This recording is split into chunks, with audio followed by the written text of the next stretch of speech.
Well, how do you change the reverse osmosis filters? Well, that's a great question. I have people ask me this all the time. Well, what I have here today is a 5-stage reverse osmosis drinking water system. Now, obviously, I have it up here on the counter so you can see it. Normally, it goes underneath here at the kitchen sink. Now, they come in 2 stages, 3 stages, 4 stages, but here I have a 5-stage. Okay, so the first thing you need to know to do is you need to turn off the supply line.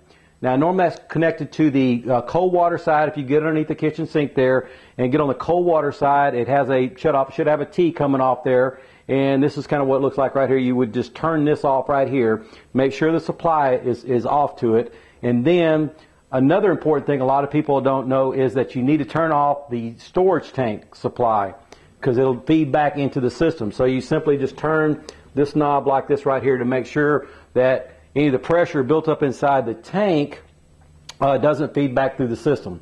Okay, so now that you have your supply turned off and then your tank turned off, what you need to do is take a filter wrench and loosen this canister up right here. Now I got this one loose so you can see it. And then you simply unscrew it like this right here. Okay, and it'll come off, and then you can change your filters out. Now you put it back on there like this right here, screw it back on, and you do the same thing with your other 2 canisters.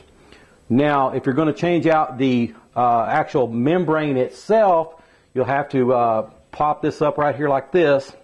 Okay, take it loose. Now, I've loosened this one up here a little bit, and some have different ends on it, but this particular one has a cap on it, and I've got this one hand tight and loose right here, but sometimes you may have to use like a big pair of pliers like this right here to actually put on here and to loosen it up. Okay, so you just undo it like this right here and do it, and then now that you've got that out, I'm going to turn it like this so you can see. You take these pliers or a pair of needle nose and now so you can pull out the membrane. So this is what the membrane actually looks like right here. It's a tightly wound membrane, 0.0001 microns. But anyway, this is you take it out, you put your new one in, and then you just slide your new one back in here like this, and then put your cap back on like this right here. Be sure you get it nice and tight like that right there.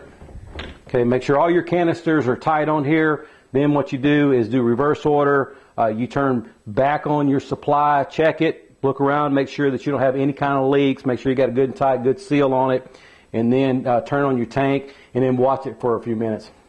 Well, anyway, that pretty much sums it up right there. If you have any more questions, you can simply call me at 281-353-0807 or visit my website at www.healthyandwater.net.